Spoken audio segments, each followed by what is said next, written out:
Hi everybody, I'm Joe. And I'm Mary. And we're Book Buds. Today we're doing a tag. We're doing the Extraordinarily Average Tag by our friend David Wiley. Hi Dave. He came up with this tag, and we were tagged by the Bandana Book Mom to do this tag, and she said some really beautiful things about us being extraordinary. We were both like, oh my god, I have to watch that again. That was so nice. She was great. So nice of So her. thank you so much for the beautiful compliments, and we're very happy to do this tag. You ready for the first question? Okay, I'm ready. Okay. What is a book that is viewed as average, but you felt was extraordinary? So I'm still thinking of one of the books that we reviewed, The Grace Year by Kim Liggett. Yep. I just thought by now it would have blown up. Yeah. It was like a great book. It was really good. We enjoyed it, and it's still kind of under the radar. Like, nobody has heard of it. I know. Did she ever write anything more? I'm trying to remember. She has other books. Yeah? We'll have to read something else of hers. Yeah, we and should. see, maybe we can get her name out there a little bit more. Yeah. Yeah. That would be fun. It was a good one. Yeah. What was yours? It was Graceling by Kristen Cashore. So I love this book, and this came out back at the time that Hunger Games came out, Maze Runner came out, and I feel like it just got overlooked. Yeah. You know? And Yeah. so I always think it's extraordinary, and I had to go look in Goodreads to see do people actually read this book? And there were so few reviews for Graceling compared to something like Hunger Games or Maze Runner or whatever else. It needs a movie. It really does need a movie. Something It needs to a push good it. movie. Yeah. They got to really do a good job. I think my daughter said that they were talking about doing a TV something for it or something. I don't know. real? But I don't know. I can't trust these words of a teenager. I have to look into that. But I would love to see it on the big screen in some way. We would have to see that together. Yeah. Somehow. Some way. I know. And I love all of her books, and each book that came out has fewer and fewer reviews, and I'm really sad because it's phenomenal. Well, really. Fire wasn't too good, but Shut up. the other ones were great. Fire was great. It was all great. Winter I know, Keep you is didn't great. You didn't like Fire. No. That was weird. I don't know what was wrong with you then. You were just weird. I loved them all. They were all great. Just give it back. I don't even know what Extraordinary. Next question. Go. Moving on. Who is an author who is viewed as average, but who you felt was extraordinary? So I think T.J. Klune is extraordinary, and I'm still considering him average because I can't find any of his books anywhere, except for the popular ones like Cerulean Sea and Whispering Door, and now In the Lives of Puppets is coming out. Yeah. But all the other ones, you can't even get them in the library. Right. We had to ask our library, and they purchased them for us, which was really awesome. But they're not out there. Well, they do have the Extraordinaries, but I've read that. I want the other ones. They don't have the need other more. ones. I know. I do think as he gets up in his fame, they're going to start to get the book. But maybe they'll only go with the new ones. I don't know. Are they going to let go of those old ones? He's extraordinary. He really is. Yeah. And he wrote a series about extraordinaries. See? It works in so many ways. Oh, I have to answer this myself now. Who's yours? Mine is... I'm ready to read the next question. Mine is Bridget Kemmerer. I've said this before. I've really enjoyed her lately. And I checked her out. She doesn't have that many reviews on all of her books either. Yeah. So I do think that there's a good number of people that know her, and she has a small following, but she should have a bigger following. I love her character development. I love her writing style, and I've read everything. And I said to you, I'm not going to read all her books because they don't all look my style. But no, I had to read them all because she's she's wonderful. I really, really enjoy her writing. That's great, and you've read them all. I have. All right, next question. Number 3, who is a musician or band whose music is considered average, but you felt was extraordinary? Well, now that I'm thinking of my answer, I don't think they're average, but I'm going to go with my 90s, childhood, high school band, Matchbox 20, Rob Thomas. Love them so much. But, they're not average. They're not average. They're not average, but they're not, the biggest thing either. So. I know, this is, it's hard to figure out, what's truly average, because... Yeah, they're not average. Mine, I'm going to say is average, and it's because, if I say this name, I think most people are who? So who's yours? Violent Femmes. I've only heard you talk about them. Exactly. Yeah. So, I was going to go see the Violent Femmes in concert, and I was so excited, and I'm, telling all these people, and they're who? Yeah. Who? And I was how do you not know the Violent Femmes? Right. So I understand that, they were big a while ago, and it was, a certain style of music, so it's not everybody's taste in music, but, nobody knows who they are. Yeah. And I'm shouting over this truck. Yeah. Hold on. But I think they're extraordinary. So, Violent Femmes. That's so cool. And you went to go see them recently. I did. I was so excited. That's awesome. And the little handful of people that were there with me, we all loved them. Well, I'm going to see Matchbox 20 this summer, so that's kind of funny. Okay. They just came out with a new album, so I'm so excited. Well, the album's not out yet, but the single is. So I'm like, oh my God, this is like a summer of Matchbox 20. Okay. I met Rob Thomas outside the Today Show. He was freaking amazing. But a funny story is, when I was younger, I went to one of their concerts, and Maroon 5 opened up for them, but they were nobodies. Oh, wow. Like, nobody knew who they were. Uh-huh. So, like, we fell in love with them that night. We went to Tower Records that night, bought their CD, and then all of a sudden, like in a couple months, they're like the hugest, biggest new band. That's so cool. Maroon 5, Adam Levine. Love Maroon 5. We contributed to your first album's sales. That's really cool. They were average then. They were. Okay, so next question is number 4. What is a TV show or a movie that is considered average but you felt was extraordinary? Okay, so I like sitcoms. I love SNL, Saturday Night Live. Vanessa Bayer, who I don't think is on there anymore, but she is just hysterical. And of course, Molly Shannon was on there back in the day. Anyway, there's this new show. It came out. I watched the first season. It's called I Love That For You. And it's with the two of them. Vanessa Bayer is like the main character. Molly Shannon is like in it as well. And it's hysterical. It is so funny. And Vanessa Bayer's faces that she makes, like, I don't know if you know who she is. She's like in a newer cast can't picture her, on SNL. no. So funny. And I never heard anybody talk about this show, so I don't know. I think it's awesome and funny, and it was on, I don't know what it was on. I streamed it on something. That's cool. I'm going to need a new show soon, so maybe I'll check that out. It was funny. Cool. So mine is a movie, Hitchhiker's Guide to the Galaxy. Okay, never saw it. I know, a lot of people haven't seen it. I read it. Well, I read it after I saw it, actually. I don't usually like to see the movie first, but like Hitchhiker's Guide to the Galaxy was something that like I had heard about, my husband had read, and I kind of perceived it as like a guidebook, and so I never bothered to read it. But then I watched the movie just kind of like accidentally, and it cracks me up. Particularly because of the type of employment we have, where like you got to fill out a form and wait a few weeks for something to happen. Like they have a whole set of aliens that like that's the way they function. Even if they're executing somebody, you got to fill out the form. And it just I was dying with this movie, and so I watch that movie all the time. Like just if I have nothing to do and I'm like cleaning or something and I want background noise, I put that movie on. It's hilarious. So cool. I read the book because I loved the movie so much, and I have every intention of reading more of the books. I just haven't yet, but I will. Fun. I gotta see that. The IMDb rating was like a 6 point something, so I was trying to figure out like what makes a movie average. So I think that counts as average because it's not like the biggest hit, I guess. Okay. Is that pass? Is that acceptable that I chose it to be extraordinary? Do you guys agree? Okay, number 5. What is a Booktube channel whose subscriber count is average but who you feel is extraordinary? Okay, so I'm gonna go with Pax Panic on this one. I absolutely love Pax Panic.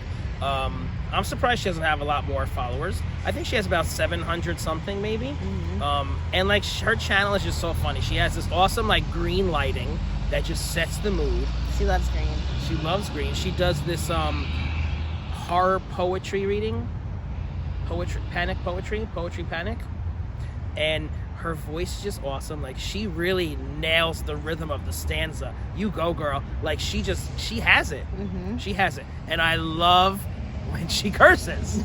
Like I watch her, I'm like, I hope she curses in this video, because like sometimes she can have a potty mouth, and I'm like, that's so me. I connect with that. I want to hear cursing. I try not to curse on here. I know we filter ourselves on here, but I want cursing. So thank you, Pax. Maybe we should curse more. That would make us extraordinary. Oh, maybe that's why we don't have any. Is that what we should do, guys? I don't know, because like, would we offend our current following if we were actually cursing? Like, I don't know. Let us know. I'm curious. Yeah, I don't know what the answer is. We've tried to be like, proper. So I picked Chris Reviews for this one. Chris. Yeah, she's got maybe like close to 300 subscribers. I feel like she's so good about how she talks through a review of the book. She always has like a very methodical way that she goes about it. Yes. And like you and I, we're kind of like all over the place. We're like, should we say this? Should we say that? I don't know if we should talk about this other thing. And how do we say this without spoiling? Yeah. And I feel like she has a good grasp of that. Like she shares the right amount. She doesn't want to spoil things and but still communicates the story really well. So she does a great job. And she also enjoys we read a lot of the same books, fantasy books and whatnot, but she also enjoys Stephen King. And I have to applaud her because she's going about this, reading it through the chronology and whatnot. And she has not slowed down with that. She's really doing a good job. So, like, she follows through on her plans, which I applaud. Really great job. So check her out if you haven't seen Chris Reviews. I love her videos where it's just the book. And, like, she does such a nice job of, like, using her hands to, like, show the book. And she flips the pages. And, like, she does it in such a nice way. It's like the quick review. Yeah. Yeah, I love that. The way that she, like, shows the book and does it so nicely. Yep. So those are 2 channels you guys can check out. All right. Next question we have is number 6. What is a skill you are average at, but you'd like to become extraordinary? I want to be famous. That's a skill, being famous. I want to be famous. I'm average at being famous now.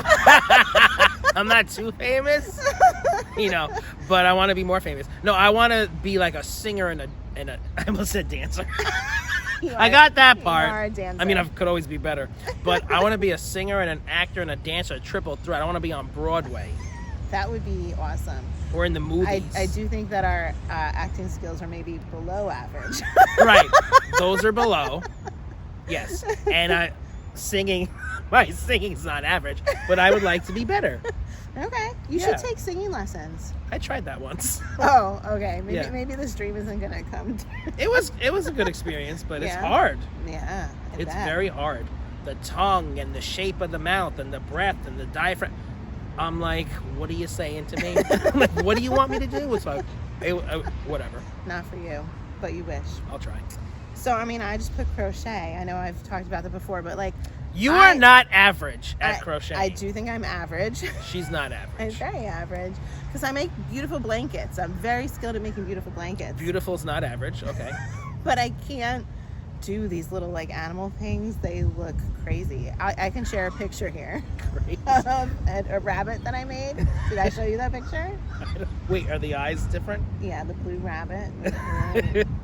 Well, you make all your beautiful gnomes and yeah, I mean, my gnomes bees are and cute. spiders. You're right. They're cute, but they're not amazing. Like, I have some serious area to like improve. So, like, I did show you guys that gnome was amazing. Why did the gnome turn out well, but the rabbit turned out like this? Here you go. This is like what it was supposed to look like and what it looks like. My version is the blue one. He looks terrible. So I still have a lot of work to do. I need like a class on making critters. I don't know. I think you're just a perfectionist. I am a perfectionist. She's great. I'm not extraordinary though. Yet. Yes, I like that. I can be. All right, number 7.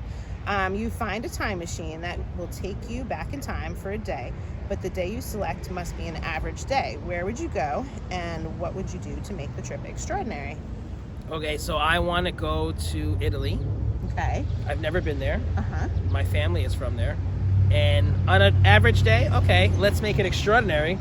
I want to go find my ancestors, my family. Okay. Because I don't know them either. Uh-huh. And I think that would be awesome to go back to the motherland, if you will, and explore. And meet the roots while you're there. Yeah. That would be very cool to be there in like old-timey time. Yeah. Connect that way. Right. Fun. I like it. Yes. Mine, I just was thinking, like, in my lifetime, what would I go back to? Because I actually really liked Bandana Mom's answer. Bandana Book Mom. Because she was going back to when her kids were little. And, like, you know, we're very stressed as parents. You don't enjoy that time as you should. And so she was going to go back and be, like, relaxed and enjoy it properly.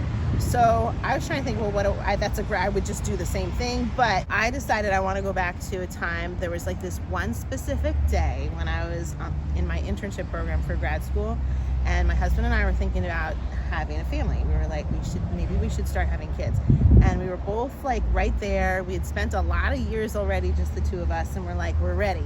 And then all of a sudden, we set up our Christmas tree, and it was like quiet and peaceful. And we're looking around at how quiet it was, and we're like, no, maybe we don't want kids. Yeah, this is really nice. This is quiet. So we decided to wait, and we waited like another 4 years. So if we had known how extraordinary it would be to have these kids, I think if I could go back to that day and enjoy that like solitude of that day, but then alter the decisions so that we can have kids sooner, that would really make it extraordinary for me. You got to show your kids this video. That's a very nice thing to say. I love them so much. All right, next question. 8, you win a week vacation, but all of the popular spots are all booked out. Where would you go, and what would you do to make the trip extraordinary? this sounds like a regular summer vacation for me because I do not want crowds. I do not want quote unquote fun. Like, I need to relax. So give me a deserted beach town. I don't care. The beach, a book, maybe an ice cream shop. Ice cream shop is nice. I don't need much. Yeah. I don't need to be going on these excursions and doing all ridiculous things like water ski. No. Don't bother me. No, I don't need all that either. I don't want any loud clubs with music and dancing. I have enough of that in my daily life. Nope. Okay. Mine's like kind of similar, but since it's like something we're winning, I kind of want to like a little bit more extravagance if I can. So like Well, they're all booked. But like an all-inclusive that's like a less like, you know, known one that people want. Can I still go to an all-inclusive? If it's an average one, you're saying? Yeah. I'm not sure. I think you're stretching them a bit. I want to like not worry about where my meals are coming from and like just know I can show up and food will be given to me and I can roll right back out to the beach and whatever. You know what I mean? Like, I like the total laziness that comes with something like that, and I never really get to do it. So my kids have never experienced an all-inclusive, and like being a mom, having to just be like, okay, let me find the place that serves food that my kids like and find the place that I like. It's not peaceful. I can't just do a beach trip and have like no chores, you know what I mean? So I feel like I would be, if there's an average all-inclusive, I'll take it, because then I don't have to do all that work, you know? I just want people to grab their food. They're big enough, they could probably go grab their food on their own. That would be amazing. Yeah. For me not to have to get it, and I could really truly relax. That would be nice. I'm ready for vacation now. I know, let's after go. listening to this. All right, and our last question is to tag some folks. So who are we tagging? All right, we're gonna What noises? Just say it. Who are we gonna tag? All right, we're gonna tag. Oh, Jesus. We're gonna tab Tibera's dad. Tab. Did I say tab? I'm afraid to even say it because you'll be like, no, I didn't. didn't. And then we'll have to go back to the videotape. Tibera's Den, that's who I'm tagging. Okay, it's a little quieter, so let's get it out. Okay. I'm gonna tag Tibera's Den, and who are you tagging? Jessie May. All right, so you guys are tagged. We hope you have fun with this tag. If you're enjoying Book Buds, give us a thumbs up. And share us with your friends. And subscribe to our channel, Book Buds! Keep tagging Book Buds. I love watching these. Tag us! I picked the Grace year. Interesting, we both had Grace in the title. Oh, big bird. No. That was a big bird. Grace Ling is yours. What did I say? The Grace year. They both have Grace in the title, and it was the same exact title. Oh, thank God you're here to edit me. I don't remember what I said. I said something. Whoa, holy Where did that come from? I don't know. I had just closed my eyes, then all of a sudden It came from over there. It did, right? I don't know if it like flew in between the trees and thought this was a good opening, or if it was like in the bush. Are we like encroaching upon their nest? Oh my God, They're there's trying to, too like, much happening get us out of today. here? Yes. Who are you tagging? I forgot. Who is it? Josie May? It was May. Sally May? Is I'm not paying Sally May Jessie anything. May. Jessie May, okay. Who are you gonna tag? Sally? I'm like, Jessie. look, you should have seen me. I was like this. Jessie. I'm like, wait, it's not Sally May? Thanks for putting that in my head. Jessie. Writing checks to Sally May. Jessie. Okay. Jessie You're May. gonna tag who? Jessie May. All right, that's I almost it. said it again. Sorry. We're gonna pretend It can't come out. So, it's your fault. I'm very impressionable. Sally May. That's what, it just really flows. Whoever made that shit up, it really goes well. It was probably their Someone's birth name. Okay. Are Jessie we May. gonna do this again? Mhm. Okay.